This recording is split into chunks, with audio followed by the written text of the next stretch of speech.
been urging British people to come home from trips abroad while there are still commercial routes available.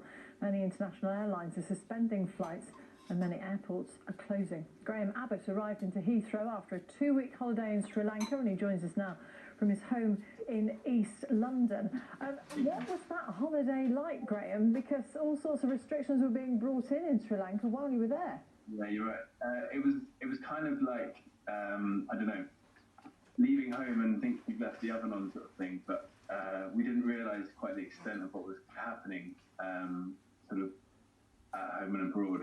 But basically, yeah, the restrictions were tighter and tighter as the holiday sort of progressed.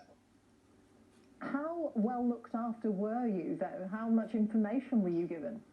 We were pretty lucky, I think, because we spoke to some long-term residents that had been living there, and they understood that if the Sri Lankan government had made these rules and sort of laid out certain terms, they would follow through with them. So there was a lockdown on the Friday the 21st at 5 p.m, and that was enforced by police and army troops immediately. So they did what they said they were going to, basically. How touch and go was it for you to get a flight?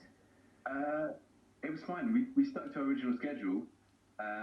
People that we know that were away, they decided to cut short their trip because they weren't sure whether borders would start to be closed. On arriving, we got the news that basically the airports were no longer receiving any international flights, but we were still able to leave on our direct flight. But all the flights going to the Middle East were basically cancelled or diverted. What was it like when you got back to Heathrow? How orderly was it? It was relatively orderly, but there was quite a big discrepancy, I would say. Kind of, we were asked to keep our distance of 2 meters apart, but in the Sri Lankan airport, we were made to fill out health forms, and there were temperature checks.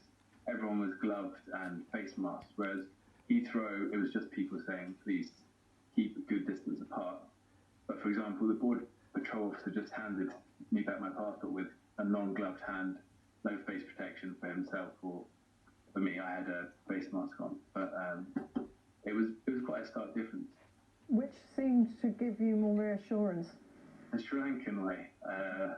They were really on top of it. From even when we arrived, we had a form that we were meant to fill out during the flight, and by the time we landed in Colombo, it was already updated. So we had another form to fill out and went through proper health and body scan, temperature scan system. So they were really on the ball the whole time, basically. I guess that will surprise a lot of people when you think how wealthy Britain is compared with Sri Lanka and the difference in the way they've approached it.